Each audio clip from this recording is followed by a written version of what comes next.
What are we looking forward to seeing in preseason week 2? What is fantasy relevant? We'll tell you right now on FFT Express. Welcome, everybody. So last week we were talking about the rookies. We always see them in the preseason. Shedeur Sanders was really good, but he's got an oblique injury. So we'll see a little Dylan Gabriel against the Eagles on Saturday and see if there's any type of quarterback competition, maybe just for the number 2 spot. Anyway, I'm Adam Aizer with Jamey Eisenberg, and let's talk about some of the things we are looking forward to seeing in preseason week 2. Jamey, I'm going to start with the Buccaneers. Looks like they're going to play their starters, but not Baker Mayfield. They're going to play a lot of their starters. So would love to see Emeka Egbuka get a few series in, do something good. Although maybe we don't want to see him do much good because we don't want that ADP to keep on rising with the recent report that Chris Godwin is likely to start the year on the PUP list. Could be a meteoric rise if both those things happen. Egbuka does something special or a few things special, and Godwin does get placed on the PUP list. I think, just piggybacking off your rookies comment, like, can we get more confirmation bias and more of a meteoric rise for guys like Travion Henderson and RJ Harvey and Tedero McMillan and maybe Travis Hunter, the guys that I think we're seeing, Amari Hampton, seeing, doing something significant, playing time significant, or, just continuing to wow us in some way, shape, or form. And then one other guy, just in this rookie class that might be able to sort of push back on what happened in the first preseason games, Kaleb Johnson. Jalen Warren is not expected to play again. So there'll be no Aaron Rodgers, no DK Metcalf, but you expect Kaleb Johnson to be out there. A, will he get some more opportunities with the starting group? And B, can he do something with it?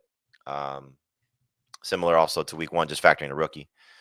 Bhayshul Tuten, we remember when camp started, it was Tank Bigsby with the ones, Tank Bigsby with the ones. Now it's been Tuten this week, getting a lot of opportunities with the first team offense. If he does something in the preseason, how much will he rise? Because he's quickly becoming my favorite Jaguars running back. Certainly cost. Like, at this point, I don't have it ranked this way because it's hard to expect the playing time to be in his favor early in the season. So, depending on what you need for your fantasy roster, I think ETN and Bigsby make more sense early. But in terms of cost, like Heath brought this up in terms of like taking a lot of these late round running backs, like he's one of my favorites. I was pissed in the super flex draft when he went. So I pivoted to my second favorite guy. My third favorite guy, Braylon Allen is my favorite guy in this range, was Jaydon Blue.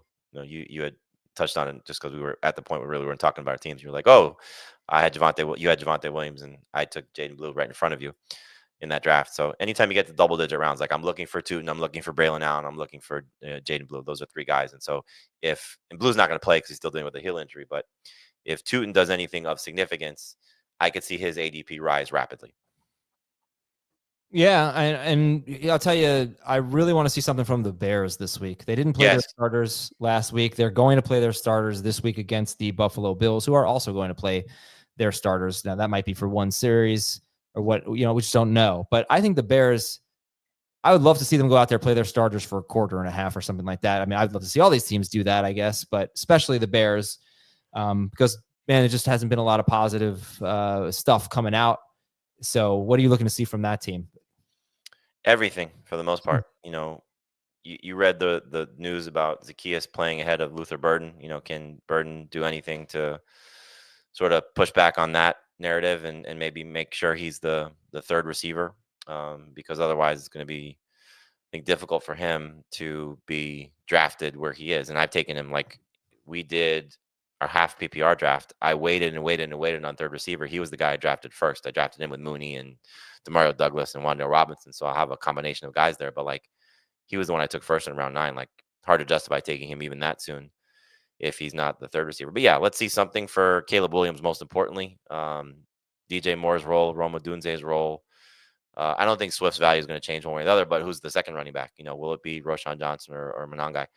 And, who can establish themselves really as that second running back there that I think are looking to, maybe take a late round flyer on. What about the Bills? Anything? I'd be surprised if James Cook plays a lot, just because of the practice time that he's missed. So if Ray Davis does something significant, that might just continue to keep him in that same range as those other guys I mentioned, Braylon Allen, Bhayshul Tuten, Jaydon Blue. Keon Coleman's just had a very good camp by all accounts, so if he goes out and has a couple of big plays, like that may push his ADP up significantly. Or conversely, could it be Josh Palmer, a guy that they like, or Kincaid as well? So You don't have to worry about Josh Allen. You don't have to worry about James Cook at this point. And then really it's just, which of the pass catchers can step forward. Love to know if the Jets were playing their starters because, we'll talk about this. So. Well, I don't know. A lot of times when you get these joint practice weeks, they just kind of are fine with that, and they don't go out. I don't think as of last time I checked, they had not announced whether or not they were going to play their starters against the Giants. I think when you get new coaches, they want to see their guys go through game day prep. I've read that a few times this last week, at least, that some of these coaches wanted to see their guys just get game ready, even though they knew they weren't playing the entire game. And for Aaron Glenn, I think he probably wants to see his guys, go through the motions a little bit more. Didn't sound like they had a great joint practice session. Certainly Justin Fields did not. So, right. I would guess we're going to see Braylon Allen and Isaiah Davis probably, so whether Breece Hall plays with them, that's a very interesting backfield to keep an eye on right now. Yeah, all right, we'll take a quick break here. We'll be right back on Fantasy Football Today Express and continue this discussion. And I did want to talk about Justin Fields and his struggles. And the Jets offensive line apparently had a lot of trouble with the Giants defensive pass rush, which could be really, really good. We don't talk about defensive players, but apparently Abdul Carter is the real deal so far. If their secondary holds up, they're going to be tough. Yeah, they do have some talent. I just don't have a lot of depth. But, for Fields, he doesn't have to be a great passer to be great for fantasy. But has any of this stuff, the struggles of Fields, I mean, we saw some of the video, it's just very inaccurate. Has any of this gotten you off of Garrett Wilson? Not yet, no. I guess if anything, I will say this: if Godwin's placed on the pup right now, I have Wilson 16, Mike Evans 17. I was looking at this surprisingly enough. I'm now the high guy on Mike Evans. What? Yeah. Because of the Godwin injury? Yeah, 100%. If Godwin is on the pup list, Mike Evans is going to be a round 3 pick for me.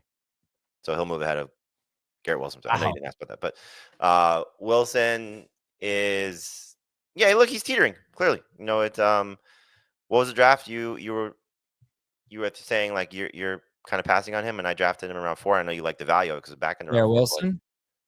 Yeah, I'm not. He and Breece Hall, I think, are 2 players I'm just not interested in. I wouldn't say that. Just not drafting a lot of. It's starting to feel like Garrett Wilson's falling into sort of like that DK Metcalf range, and the reason I bring that up is just one receiver on a team that's going to get a lot of targets. Yeah, no, I know he's definitely going to get a lot of targets. I don't know. I've made the case kind of against him, but if he starts going later in the 4th round, I become a lot more interested. At the 3-4 turn, yeah, I don't think I want Garrett Wilson there. Just don't I told you the flex draft I did. He went the back end of round 2. Yeah, it's just wild to me. I don't know. I couldn't do it. And then Hall, I'm even more concerned about. Yes. Braylon Allen continues to impress. Mm-hmm. All right. I don't know if there's anything else you want to discuss. Colts are worth watching. Oh, my God. How did I not bring up the Colts? I talked about them all before the show started. I was like, got to talk about the Colts. They're the most interesting one here. Because I personally, Jamey, I am drafting. It's just been mocks so far for the most part. But I am drafting as if Daniel Jones is going to be the quarterback, which is what I want to happen for everyone, other than the quarterback position. I want this for Jonathan Taylor. I want it for Tyler Warren. I want it for Josh Downs.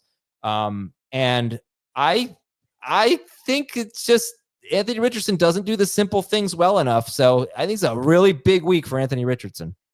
I don't disagree with the sentiment. I think what will end up happening is they will start Richardson and see how it plays out. I think he's kind of a gamer. He's always been horrible in the preseason because I've talked about it 2 years in a row. And then the lights come on and he is not great, but he makes some ridiculous plays. I think he's a gamer that will do better when it counts personally. But obviously like the pass protection stuff needs to be better. Yeah. Look, had he gone out and was dominant against the Ravens, for example, he would have won the job that night. Quite possibly. The fact that he didn't lose the job that night is still miraculous. Yeah, it's a great point. They're giving him a lot of leash. I think it's just Daniel Jones has not done anything to win it. Yeah, he's not that good. All right, that's it. We'll keep an eye on the Colts, and we'll keep an eye on that big Sunday night game, Bears versus Bills. Thank you so much for watching and listening, everybody. We will talk to you next week on FFT Express.